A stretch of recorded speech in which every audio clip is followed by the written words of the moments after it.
আমার নাম মোহাম্মদ সানাউল হক। আমি প্রাইমারি টিচার, জিরিবাম লালপানি পার্ট 1 বাসিন্দা। গত রাত্রে আমার গড় মানে জিরিবামর যে পরিস্থিতি চলে ও চলাকালীন সময় আমার গড়ের মধ্যে খেয়ে বা খারা বম দিয়ে অ্যাটাক করে দিয়েছে। এটা ভিডিও প্রুফ আমার সাংবাদিক ভাই তার কাছে দিয়া দিছি। আর দেওয়ার পরে আমি পুলিশ ইনফর্ম করছি বম একটা পাওয়া গেছে। বম পাওয়ার পরে আমি পুলিশ খবর দিছি। পুলিশ খবর দেওয়া বলে রাত্রে তারা আইতো না, সকালে আইতো হইয়া জো করিয়াতে আমি ডরাইয়া ভয় করিয়া আতঙ্কে আমি অন্য ঘরে গিয়া রাত কাটাইছি।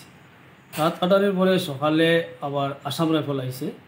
আসাম রাইফল আইয়া তারা বোমগুলা রিকভার করিয়া তারা লইয়া গেছে। আমরা কইলাম মিডিয়া আইতো বা পুলিশ আইছে না, না তারা কয় না আমরা লইয়া যাইবা, এটা কিছু না করে জো করা যাইব করে। এটা যদি উল্টাপাল্টা করিয়া যদি কোনো ব্লাস্ট ট্লাস্ট হয় তে আপনারা ক্ষতি হইব হইয়া লইয়া গেছে কি। আর এটা খেয়ে বা খারাপ করছে। বর্তমানে আমি অনেক আতঙ্কত আছি আমার পরিবার সহ লইয়া। ওটা মানে আমি সরকার বা যারা অথরিটি আছে তারা গেছে আমি অনুরোধ জানাই আছে ওটা দেখার লাগে বা আমার যে অত একটা ক্ষয়ক্ষতি হইলো এটার কম্পেনসেশন খেয়ে বা খারাপ দিত।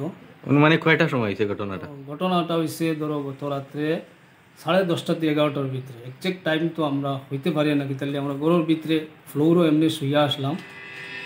ও অতটুকু